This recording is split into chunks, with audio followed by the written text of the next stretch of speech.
What's the one thing I have to get done? That is the thing that people don't like about us. Why are we sharing our dirty laundry out on the internet? Shame. There's anything you need to change to make me happy about you. Shame. Shame. I did something to deserve this. Guilty. I'm not shocked.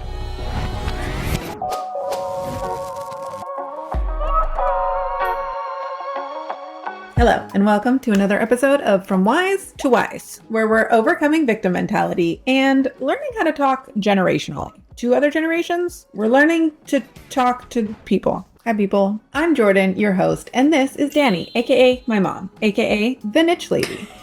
And today we're talking about a very special topic. I've received so many messages from people saying that opening up these conversations has given them the opportunity to think about something differently for themselves, discover something new about themselves.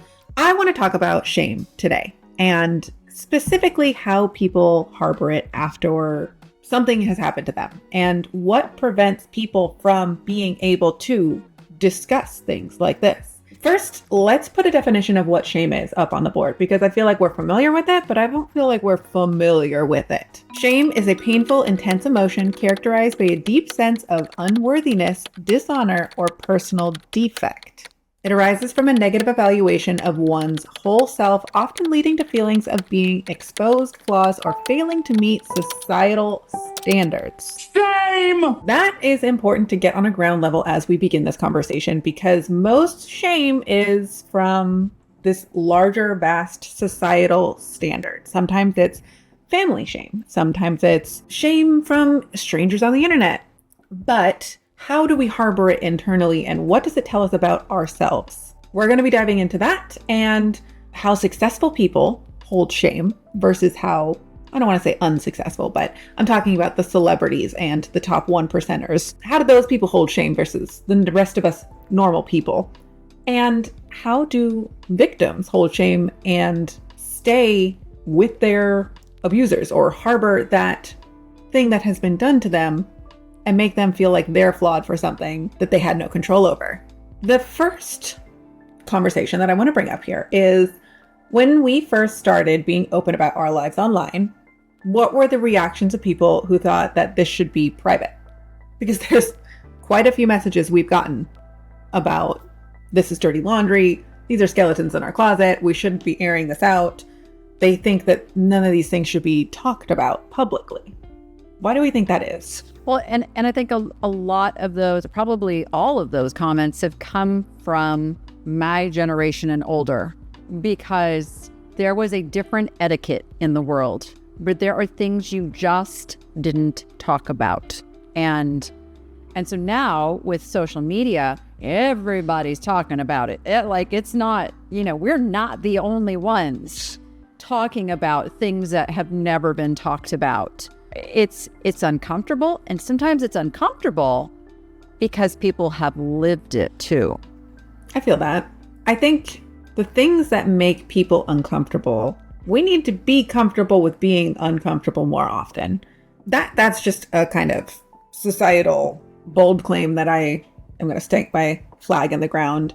Yes, these conversations are uncomfortable, but they are happening behind closed doors, whether we want to believe it or not. So not talking about them traditionally has just continued them happening behind closed doors. And talking about them makes other people realize, oh, wait, this happened to me too. Oh, I'm not bad or wrong, and I shouldn't be the one harboring this shame for the thing that happened to me. And the only way we make things better is if we dig into these hard conversations and start talking about them. Right. Do you remember the Me Too movement on social media, the hashtag Me Too? I do. Do you also remember how quickly that got shut down and not talked about anymore? The shame, I don't know how I want to say this, because I don't want to generalize it for genders, because both male and female people, everyone experiences shame. We can only speak from our perspective. Right. Yeah.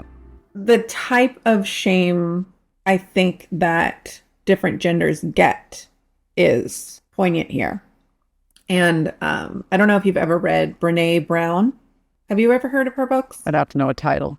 So Brene Brown is a renowned psychologist who has done multiple TED Talks, published multiple books.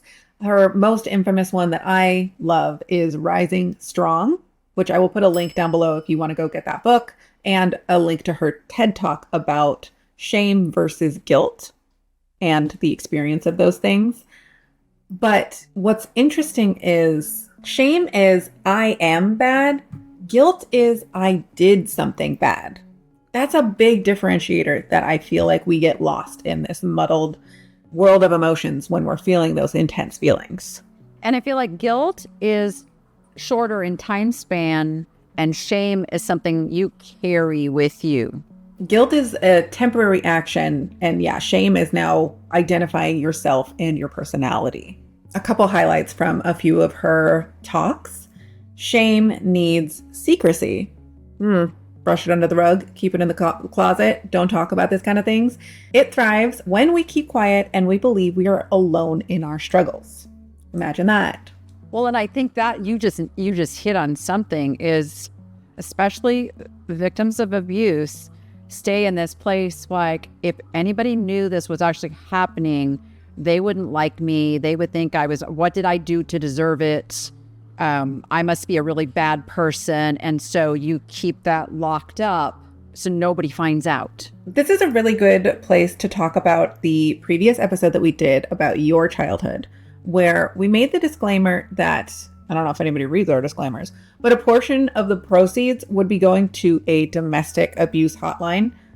To date, as of recording this episode, the video has made $204. After I pay my editor, I'm going to be donating the rest to the national hotline. And I bring this up here because there are so many people I have told about this hotline and given them the option to call. And they feel like they can't. And they feel like, well, my situation's not that bad. Or, well, I instigated the fight. I did something to deserve this. It's not physical. He's never actually hit me. It's just like I feel bad. And all of those are versions of shame of I deserve this.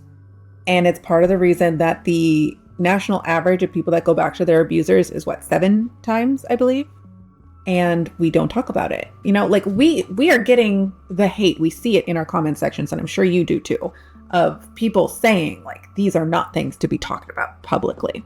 That is the shame that prevents other people from being able to explore their own problems. And we are happy to take the brunt of that so that we can get to a larger group of people that want to now, we're shielding them from the shame of society. Why do you think some people are so uncomfortable with others being publicly vulnerable? What does it trigger in them? Shame. Their own internalized shame. There's so many people walking around who have gone their whole life pushing those things in the closet, under the rug, however you want to call that, but pushing them internally. And I feel like it is part of the reason we have so many people with chronic illnesses and pain, that because your body will put that somewhere, and it will, if you're holding it all in there, that's where it's all being processed. And then there's scientific reasons for that with, cortisol, hormones, all this stuff. But you get okay, I'm going to speak from my experience because I'm there. I am going to turn 60 years old this year. And when I was younger, even your age and a little older, I never thought about what not dealing with the past was, how it was going to affect me in the future. I didn't think about I just didn't think about it. It was, you just go through life day to day. You're in survival mode. You're living in the moment, just trying to get to the next day. You're not thinking about 20, 30 years in the future. And now here I am with chronic disease and illness and pain and all these things, and going, wow, this is 60 years of cumulative not dealing with it soon enough. I mean, I've been in therapy for years on and off because I've experienced depression and anxiety And it would get to the point sometimes where it was unbearable. And then, like that's usually when people go to seek help, is when it's like but there's always this underlying, if you haven't dealt with this stuff, it's always this little underlying voice inside you when you're hearing something or reading something, and we call them triggers. And now it's coming up, and now you have to work even harder now to push that back down. And it's like, oh gosh, did anybody see that reaction?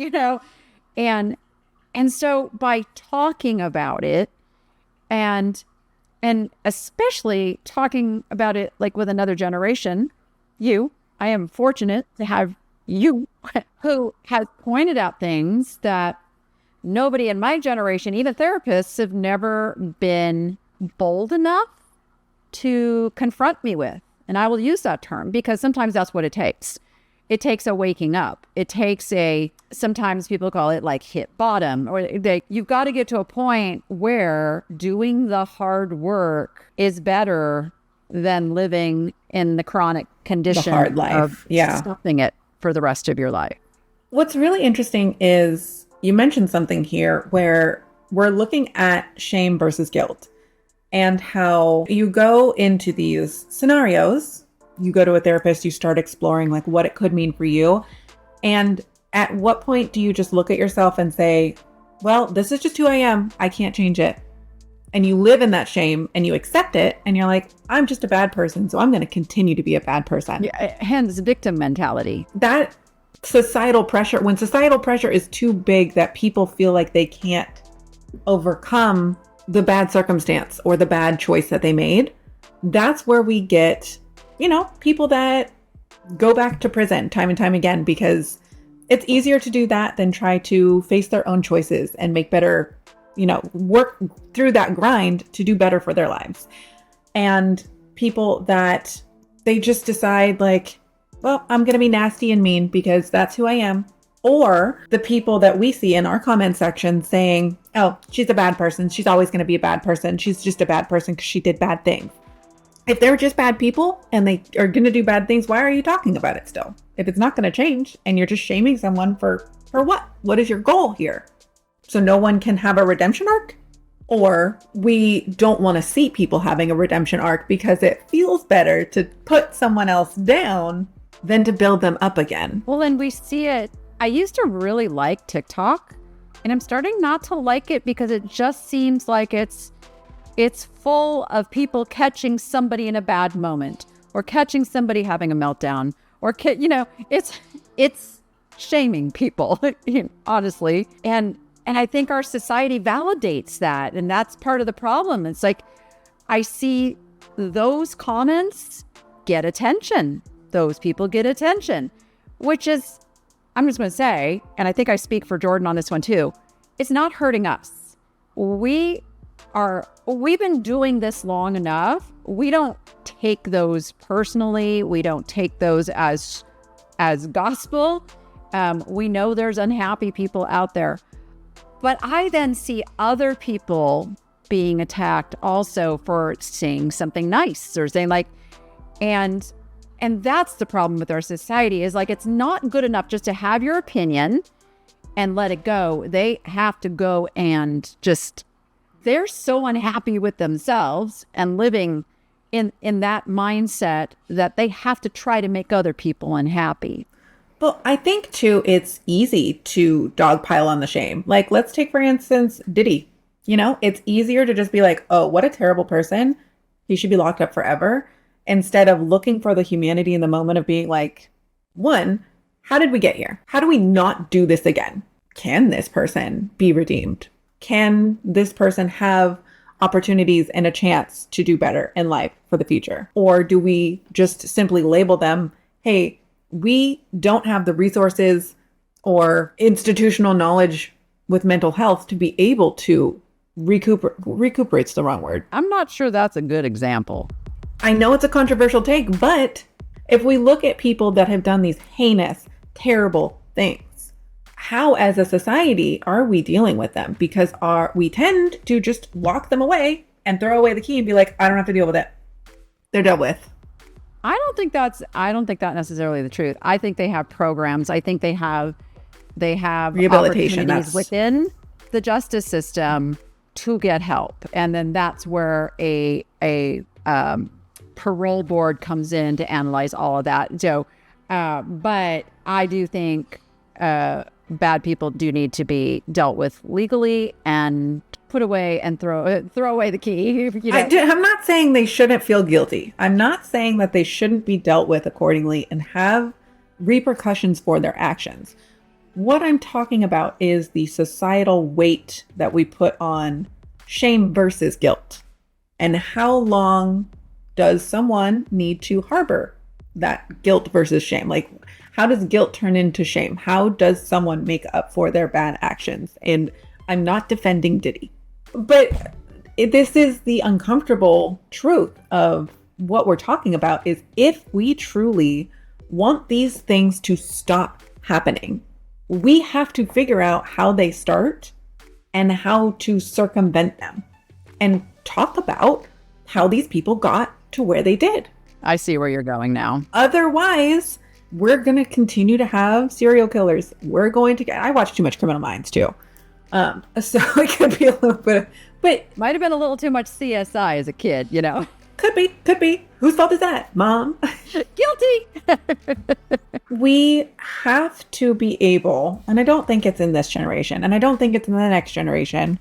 We have to be able to start looking at how we view other humans and take everybody, the human race, off a couple pedestals of how good we actually are and how advanced we are as a society, because these things have been happening for ever since humans existed. And we like to pretend that it's not happening and, oh, it's such an atrocity. I'm so shocked that this could happen. I'm not shocked. Every single woman I've ever talked to has had some sort of assault on them. Every single one. And the amount of times in the last 5 years that I've given out the domestic abuse hotline to people, still, I did it 2 weeks ago. And fear of not being believed is a biggie. And of course, we're going to get the people that say, oh, what about false accusations? What about them? Again, this comes to the question of how we look at and shame people in society. We look at a false accusation and go, oh my God, he potentially could have done this. We need to get rid of shame then. Across the board. The problem with the system as it is right now is a lot of stuff happens where there are no witnesses. There is no proof, and it's who is more credible, who is believable. So you do have like a fine line there because falsely accusing somebody can ruin their life.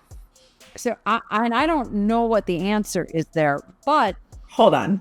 Even people who have been convicted, their lives aren't ruined if they're men. So it depends who they are. If they have a whole lot of money and really good defense attorneys and all of that, probably not. But the average everyday person, yeah, their life's probably going in the toilet if they're convicted. Right, but a false accusation isn't a conviction. I'm just saying, again, this is a great time for a disclaimer. Neither of us are legal professionals. We're talking in generalities here. This is an open discussion to bring on more conversation about it. Neither of us are right or wrong or have 100% of all facts. We're not mental health professionals. We're simply people that have experienced this and want to drive further conversation.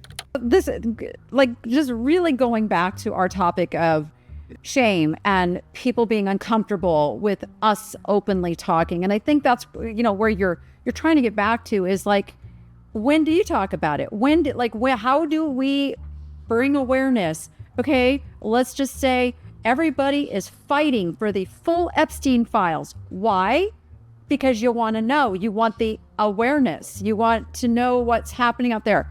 Why is it okay to talk about that and not talk about the everyday person who's dealing with something, who's experienced and can it, help others with it? You can't have it both ways.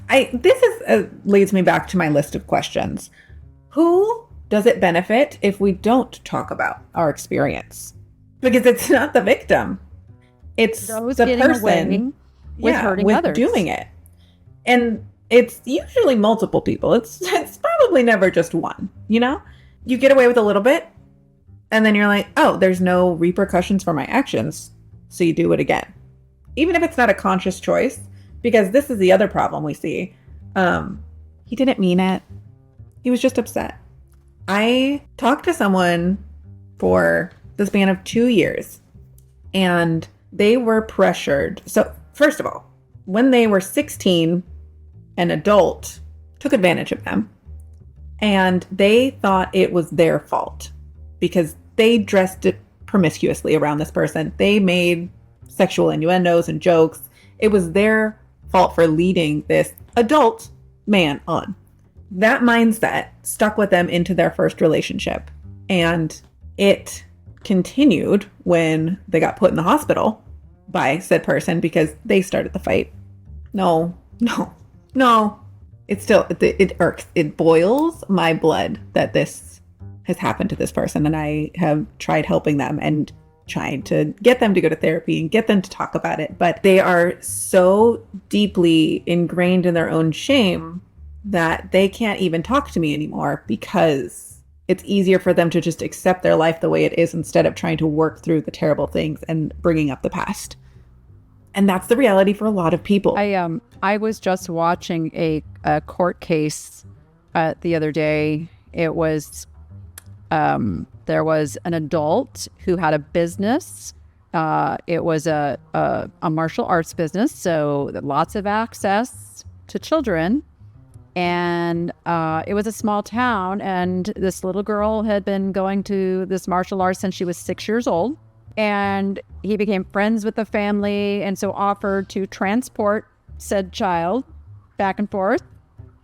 And 12 years old, she finally spoke up. And his defense attorney was just talking about, but he's a model citizen, and no one else has come forward. And just like basically shaming the victim, like, oh, come on, how can this possibly be true? If, 6 years she kept going as if she had a choice as a child, and all the thing. But the bottom line, and I have to be careful how I say this because it is YouTube. The defense attorney says, but there was no actual act. Yeah. And the judge, God bless the judge said, we're in recess, and he had to walk off the bed. Like, he was so mad. Oh. But the point here is there usually isn't just one victim.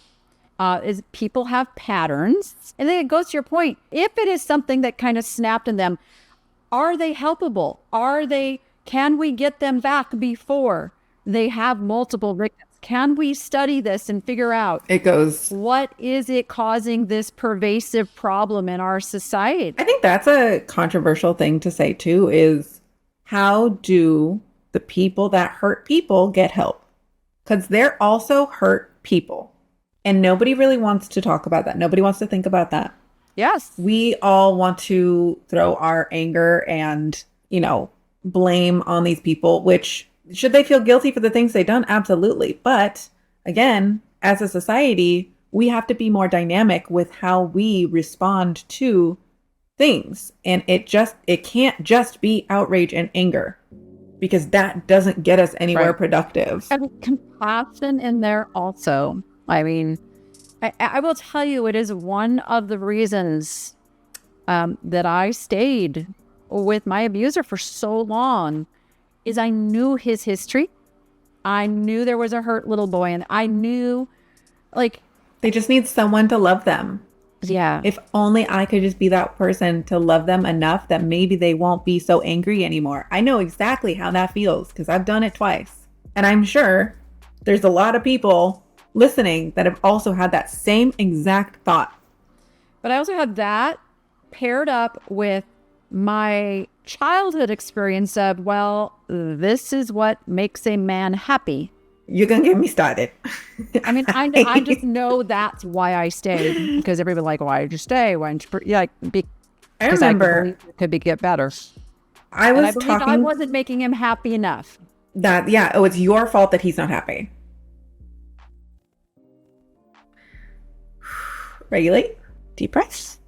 I remember having a conversation with my dad on my first boyfriend, And we were sitting in the driveway and I was telling him all the things that this man had done to me. And you know what his advice was? I don't think we can say that. I'm pretty sure I know. Yeah. This was after he broke up with me twice to cheat on me. So it wasn't cheating because he broke up with me. This is a man that would punch holes in the wall when he was angry, stalked me, drove to my place of work one time after we broke up. And I had to like hide in the back in the fridge while my boss called the cops. Just when I finally ended up moving to San Diego, I was terrified that he was going to come down here because I was dating someone new. And that was kind of the reason I was dating someone new, so that I had protection from him.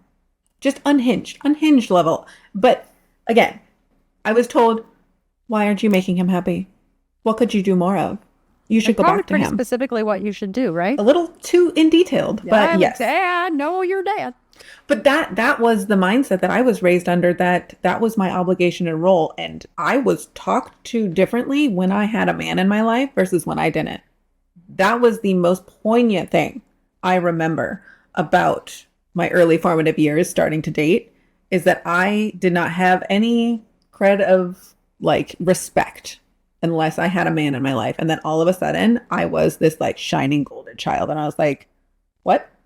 What do you mean? Crazy.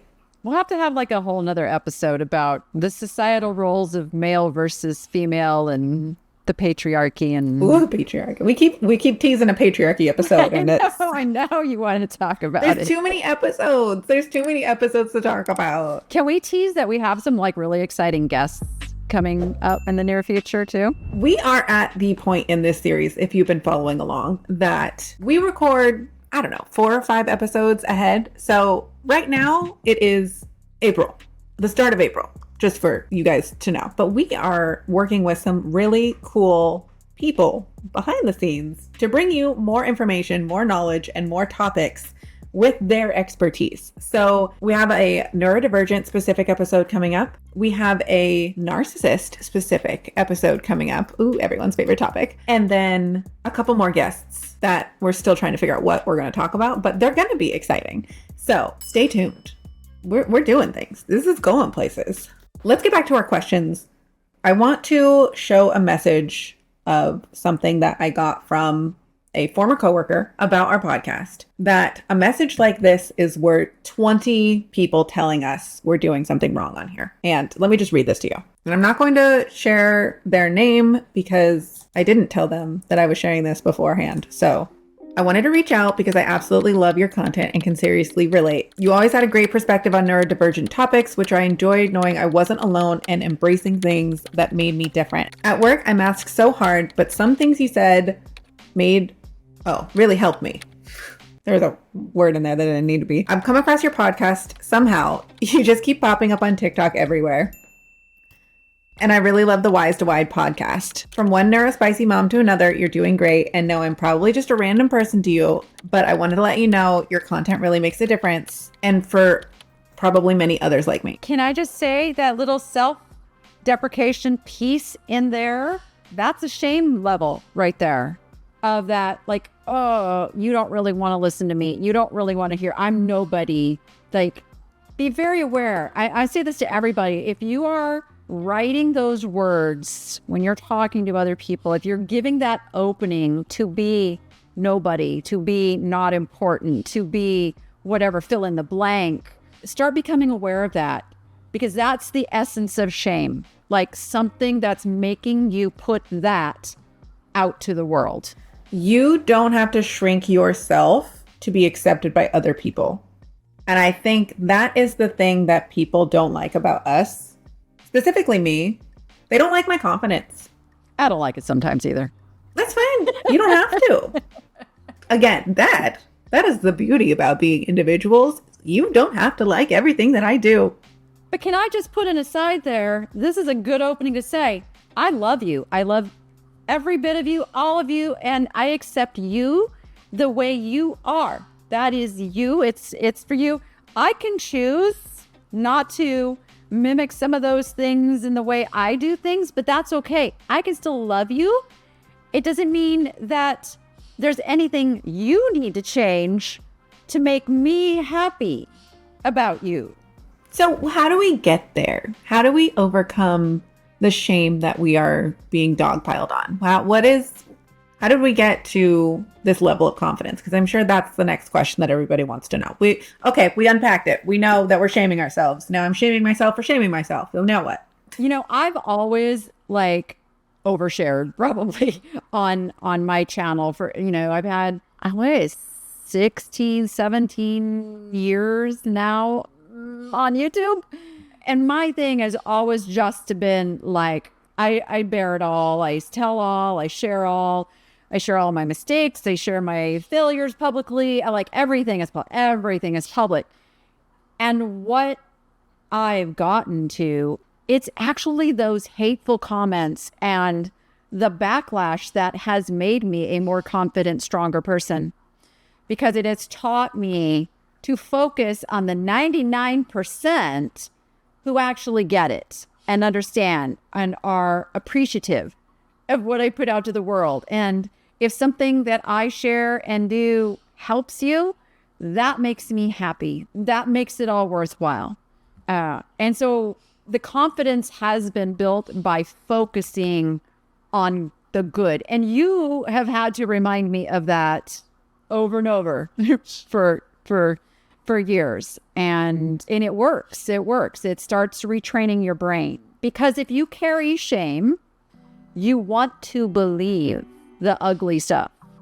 You want to believe, when somebody says, "Oh, you're ugly," boom, yep, you're right. I knew it.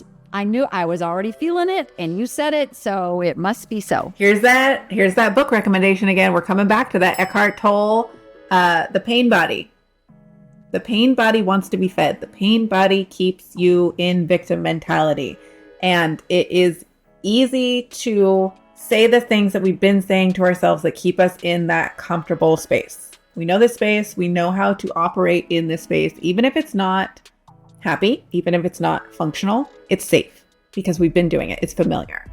Sometimes the dysfunction is comfortable, which is, that we see that time and time again. You have to work towards saying more positive things to yourself, correcting yourself when you see yourself self-deprecating. You have to actively retrain all the wiring in your brain, and it's hard work. You need people to help you stay accountable. You need to work towards it multiple times a week for years. So I have a friend who got out of... Wait, you have friends? Yeah. Believe it or not. They got out of a very bad relationship, and it took some time, but I saw the difference in them, and I'm just like, okay, what have you done? How have you conquered this? And she said, I listened to nothing but positive, motivating, inspirational stuff.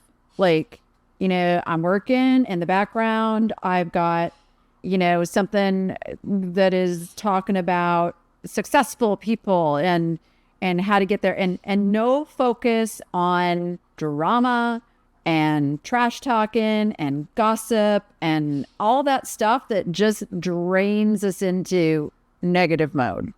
And I clearly see the difference in her. It is so apparent. What's crazy is the shift of focusing on positive versus negative. Negative holds you back.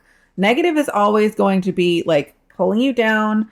Yes, there is a benefit to retrospectively looking at how we can change for the better, but that's still a positive spin on things. Looking towards the future, looking towards where we want to go, not reflecting and ruminating on the bad, because the rumination, the things that you replay over and over in your head, oh my gosh, did I say that weird thing? Was I cringy? Was I, did I say something to upset someone? And you stay awake at night thinking of something you did when you were 12 years old that was cringy, that you're like, oh my God, am I weird?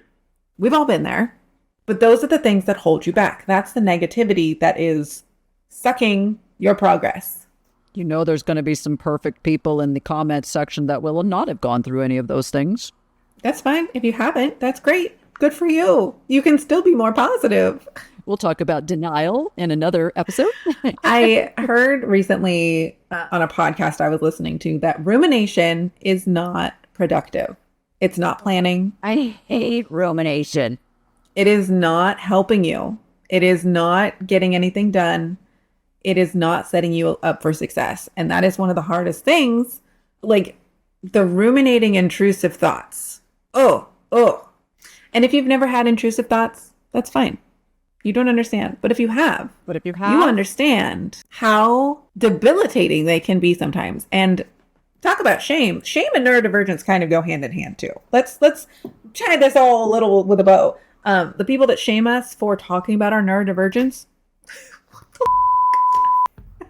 We are saying this for the people who do understand what we're talking about. If this doesn't resonate with you, if this is not like where you're at in your life, go listen to somebody who is. I mean, this is our story, our lives, and us sharing will help other people, because the more people that become aware and start talking about it and not holding, shame is like corked in a bottle. And when you pop the cork and start talking, the shame releases. It's not yours to hold anymore. It can be put where it belongs. Well, sometimes it belongs like on the person who, No, we just talked about this. Shame has no guilt, not shame. No shame. Yeah. You won't, I don't know that you'll get me there. I'm human, but they're yeah, you can have your own beliefs. There is some evil. There is evil in the world, and there are people who should not be walking the face of the earth. I'm just gonna say. Oh boy. Okay, let's reel that one in. Let's change the subject. Can I just say, we sometimes may sound like we make it sound easy. Like, all you have to do is flip a switch and this is going to work. And, all you have to do is start talking about it. Or all you have to do is like, let go of this shit. Like, no. This is hard work. And I will tell you, by the time this episode comes out, I will have been moved. I am going through a move again. And I can tell you, in fact, there's a video evidence of this a few years ago. My meltdown was straight on camera for all the world to see. Because I still get in that overwhelm and and what triggered me to talk about this was you talking about ADHDers. Because a lot of people with ADHD get called lazy because they just don't get stuff done, or they're always late, or they're always losing things. And there's a lot of shame. There's like daily shame, in that stuff. So what I have found this time that is working, I'm still getting overwhelmed. I feel it's like it starts welling up. You feel your whole body is starting to feel it. And you feel like it's a volcano, get right. And I'm like, one thing. What's the one thing I have to get done? Like, yesterday was, I needed to empty my storage unit. So that's it. That's all I put on my to-do list. I did not put the 10 other things that still need to get done, but they weren't the priority. The priority was that one thing. And so that's what's helping me. Because we had a comment. Being kinder to yourself is hard. Well, we had a comment on the bullying episode about someone said something to the effect of, I don't understand how people who live through this bullying can become successful. And I want to address that. And I think we have a little bit, but it's, again, it is releasing the shame of what the bullies are saying. Do not absorb it. Do not believe it. And because everybody's got their internal thermometer of, if you should feel guilty for something or not. And I think we started to talk about that, but never got back to it. It's like, so what do you do with guilt? You learn from it. You look at what you did to cause it. Was it valid? Because guilt isn't always valid. Sometimes we put guilt where guilt doesn't belong, but it's examining, it's conviction. Because if you really want to be a good human being, you look at, everybody hurts somebody somewhere in life. We hurt people. The difference is whether you care about it or not. Do you take steps to make it right? Do you open the line of communication and hear the other person so that they can like feel the caring that you have for them, those sorts of things. So I just wanted to address that and say, you overcome and continue on and become successful by not stuffing it, by dealing with things, by being accountable, and by moving on. You'll probably still ruminate over it, for years. It's practice. But everything you do is practice. Yeah. And you'll start to see a difference slowly but surely. And then one day you're going to look back and be like, oh my God, all that hard work was worth it. I mean, I'm seeing a difference. I'm seeing a difference in the different type of work I've been doing for the last few years. I was doing work, but I was doing work that was not geared to someone with a neurodivergence. And I couldn't figure out why it wasn't working. Talk therapy traditionally does not work for neurodivergent minds because neurodivergent minds need more of a structure of being told what to do. And we have a habit of intellectualizing our emotions. Just, again, not therapy advice, not medical professional advice, just simply an experience that I've had. And if that is helpful for you, even if you're neurodivergent or not, or just experiencing it for the first time and unpacking what it could mean for you, maybe that could help. And here, let's talk about shame and neurodivergence. Then we're going to wrap things up because we've been ambling for a while. There is so much internalized shame amongst neurodivergence to neurodivergence because of masking. And if you're unfamiliar what masking is, we'll do an episode about this because it's going to blow your mind. But when one neurodivergent is masking and surviving in society so well, they are playing the part. They're playing the role. They know how to do the right things to fit in. And they see somebody else not masking correctly, not fitting in, going against the norm, being comfortable, being weird or obnoxious. They get mad at them for not masking correctly. Or they wait for them to mess up. This is gonna be a controversial take. You can use neurodivergent tools even if you're undiagnosed. You can start to explore what being neurodivergent means without being diagnosed. Hell, you can call yourself neurodivergent if you are exploring that before you get diagnosed by a therapist. Because guess what? The process to getting diagnosed starts with curiosity. Starts with, what if? Maybe I could be. Does this relate to me? Exploring it on your own first, and then bringing it to a professional and saying, here's what I'm noticing.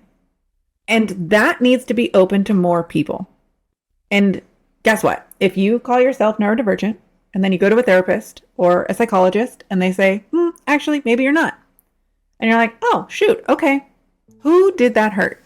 So I'm a big follower of Sol Smith, who he runs a community for neurodivergent people. And one of his things is neurotypicals generally don't question whether they're neurodivergent. Look, if you are relating to either of us, both professionally diagnosed, by the way, I love that people think that we're just diagnosed on YouTube. No, I've been diagnosed by 4 different people.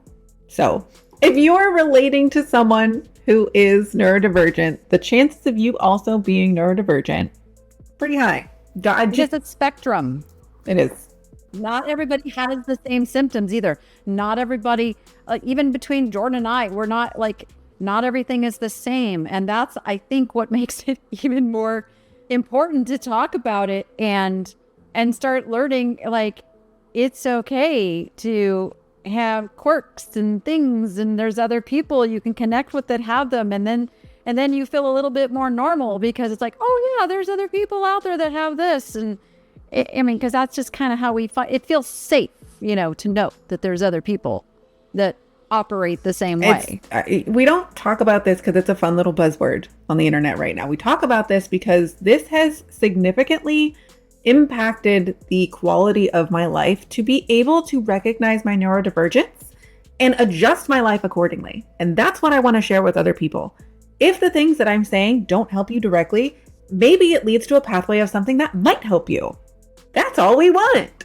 Imagine that. Discovery. Can I put a link to Sol's community? down in the description. Okay. We're going to have a few different links in the description. What was it? The Brene Brown book. Let's recap for all the ADHDers out there that forgot all the things we talked about. Brene Brown's book. It down. They were writing. So they can lose the piece of paper tomorrow. Exactly. That piece of paper is at the bottom of your desk now. Brene Brown, she has a book and she has a TED Talk if you're not into reading. We also talked about Eckhart Tolle's book and the Pain Body. We also talked about the ADHD community, Soul. Yeah, it's the Neurospicy community over on School. Okay. And if you are looking for more resources or wondering what that pathway looks like for you, leave us a comment. I can share some of the tools that I use to get started. I can share some of the questions that I asked myself in the beginning stages to figure out, am I actually autistic? What's going on here? The answer was yes. But it's healthy to question it. It's okay to question it. There's no stigma or something bad or shame you should hold for yourself from having neurodivergence. And the other thing that doesn't get talked about a lot, the comorbidities of neurodivergence. It's a spectrum because you can have ADHD, autism, OCD, dyslexia, dyspraxia. I forgot some of the other ones. You can have a little bit of each one of those. You don't have to just be autistic. You don't have to just be ADHD. And that's why I think this is so convoluted as a conversation right now, is because people don't understand the labels. Yeah. And we are in April, which is Autism Awareness. And it is. I thought that was very poignant, is that a post that said, we don't need more awareness. We know it's out there. We need understanding of what it entails. Stop telling people that they're not neurodivergenting right. Quote me. You may put that on a sticker. Show us your tism. I think it goes back to our topic, though. There's no shame in being neurodivergent. No. There is no shame in being neurodivergent. And it's a big shame. It's one of those things that we hold shame of. Even if you didn't go through any childhood trauma or like, because I know we spent most of the time talking about that. But if you feel like you are neurodivergent, there's no shame in that. If you feel you are different than what society would say is normal, there's no shame in that. I remember when we first started having this conversation and you were talking to your therapist and you were willing to accept an ADHD diagnosis, but you were not willing to explore an autism diagnosis. And that was just a few months ago. And now look at you. The stigma is gone. Because I was feeling shame. And I was like, feeling like, oh no, now nobody's going to watch my videos because they think there's something wrong with me. Trust me. We know there's something wrong with you. Love you. So if you're listening to this right now and you have been told that your story is too much, too messy, or it should be kept private, this message has been for you. I'm Jordan. I'm Danny. And we have no shame, clearly. We'll see you on the next one. Bye.